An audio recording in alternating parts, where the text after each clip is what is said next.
Assalamualaikum warahmatullahi wabarakatuh. Perkenalkan, nama saya Muhammad Ji Putra Pristiadi dari kelas SI23C akan mempresentasikan struktur data. Di slide pertama ada struktur data tree. Struktur data tree adalah struktur data yang terdiri dari node-node yang terhubung secara hierarkis. Setiap node dalam tree memiliki satu node yang disebut sebagai root node, yang merupakan node utama atau puncak dari struktur tersebut. Node-node lain dalam tree dapat memiliki node-node anak yang terhubung ke mereka, membentuk cabang-cabang dari tree tersebut. Node yang tidak memiliki anak disebut leaf node. Studi kasus dari struktur data tree ini, studi kasusnya adalah perusahaan. Jadi struktur organisasi perusahaan sebagai tree. Dalam banyak perusahaan, struktur organisasi sering dapat direpresentasikan dengan menggunakan struktur data tree. Mari kita asumsikan sebuah perusahaan fiktif yang memiliki struktur organisasi tersebut. Nah, di sini ada pohon atau tree tersebut, yaitu ada level 1, level 2, level 3. Di sini kita ada sampai level 3, yaitu pertama strukturnya, bagian-bagiannya itu ada CEO, terus vice president tuh terbagi lagi menjadi manajer dan staff.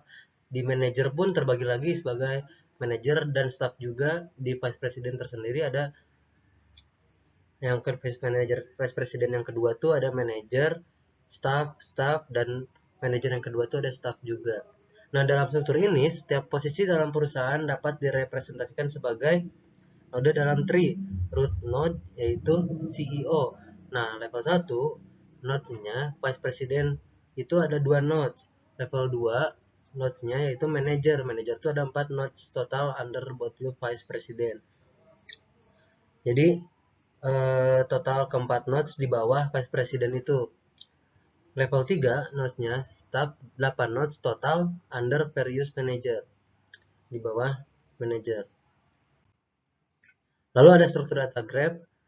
Struktur data graph adalah representasi dari kumpulan objek, node atau vertex yang terhubung dengan pasangan objek yang disebut edge atau link.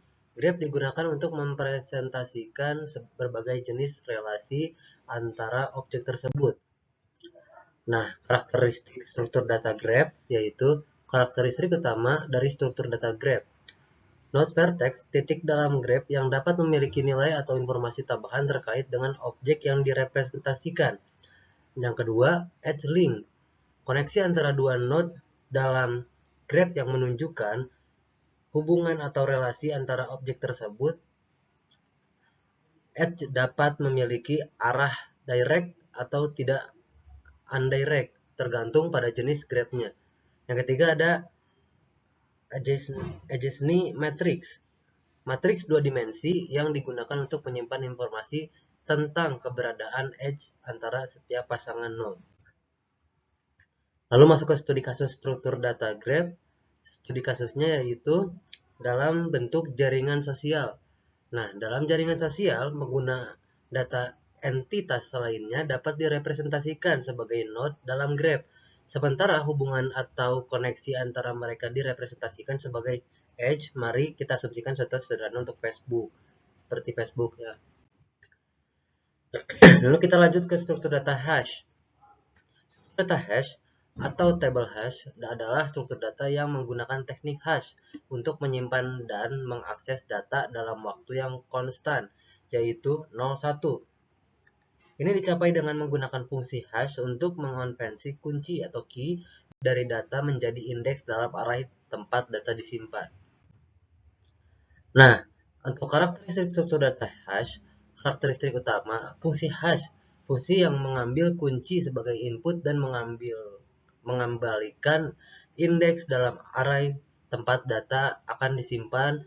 Fungsi ini harus memberikan hasil yang unik untuk setiap kunci, namun juga dapat menyebabkan kolisi atau collision, yaitu dua kunci yang berbeda menghasilkan indeks yang sama dapat menyebabkan kolisi atau collision, yaitu dua kunci yang berbeda menghasilkan indeks yang sama.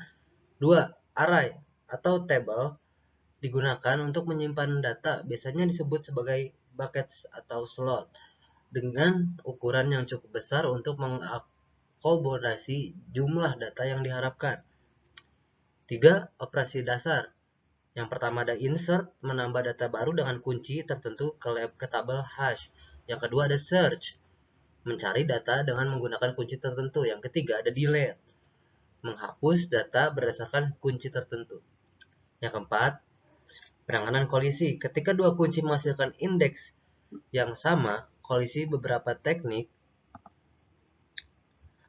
atau linear, kolisi beberapa teknik atau penanganan dapat digunakan seperti e-chaining, menyimpan data dalam bentuk linked list di setiap, atau linear probing, mencari source kosong terdekat. Nah, ada studi kasus dari struktur data hash. Dalam sebuah perusahaan, kita dapat menggunakan struktur data hash untuk menyimpan data karyawan dengan cepat mengakses informasi seperti nama, posisi, dan gaji mereka. Nah, ini referensinya ada di sini, ada 5 kawan-kawan, yaitu Datar dan Algoritma oleh Samuel P. Harrison dan Gaya Steele, terjemahan oleh Kemas M. Kurniawan. Algoritma struktur data dan pemrograman objek oriented dengan C++ oleh Nindyati dan Kusuma. Struktur data dan pemrograman oleh Istiadi. Pemrograman berorientasi objek dengan C++ oleh Rinaldi Munir. Lalu ada struktur data dan algoritma dalam pemrograman Java oleh Yosef Anandaru. Baik, sekian dari saya. Terima kasih. Assalamualaikum warahmatullahi wabarakatuh.